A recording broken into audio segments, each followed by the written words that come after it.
If you were born on the 6th, the 15th, the 24th, or if you have a life past 6, you're governed by the planet Venus, which gives you the power of magnetism. And this allows you to attract whatever you focus on long enough. This is why it is essential for all sixes to develop a clear idea of what they want out of life, or else they will find themselves accumulating a whole bunch of unwanted responsibilities just because they were standing there with nothing else better to do. As a 6, you must understand that you are a walking magnet, and whatever you focus on long enough, you will develop an emotional attachment for it. And once you develop an emotional attachment to something as a 6, game over, because then you're going to become responsible for it. Because the 6 activates through responsibility, because the 6 is the number of responsibility. But you only become responsible for something as a 6 when you develop an emotional attachment for it. And this is because the 6 is the parent. No, I'm not saying that all 6s are going to have kids. But when 6s do have kids, they tend to have a whole bunch of kids. They tend to be very fertile. But when a 6 develops an emotional attachment for something, they're going to play the role of a caretaker. And so if a 6 develops an emotional attachment to their friends, they're going to act like the parent in the friend group. If they develop an emotional attachment to romantically to a partner, they're going to play like mom or play like the dad, depending upon if they're male or female. If a 6 develops an emotional attachment to their career, that career is going to be their child. And so as a 6, you activate through responsibility.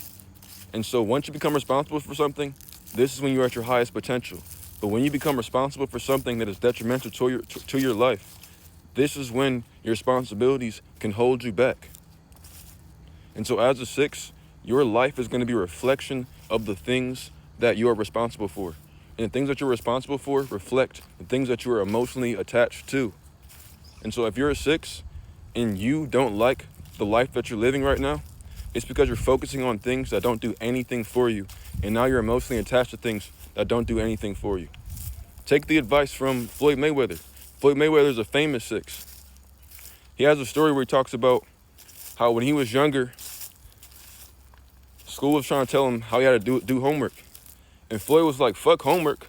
Put that boxing tape on. I know exactly what I want to do.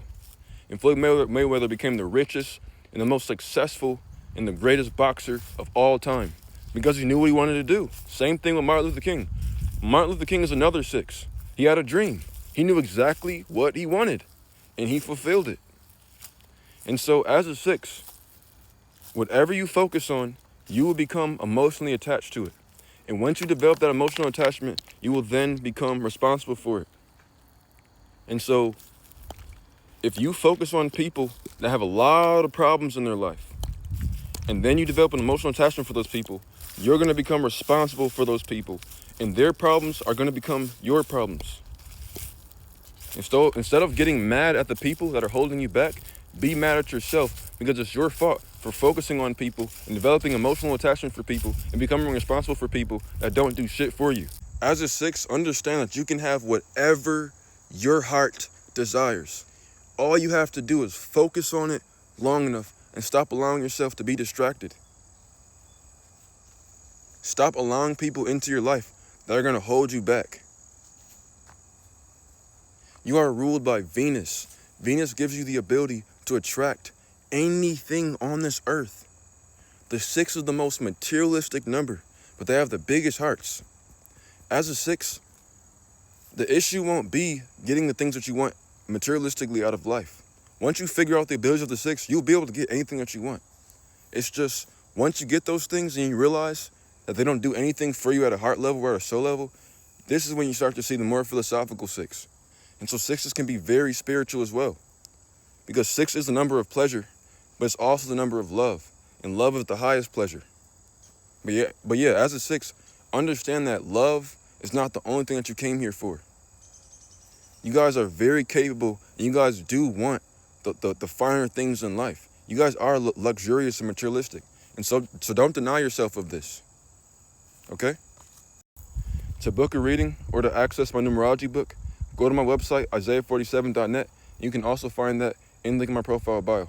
But have a great rest of your day.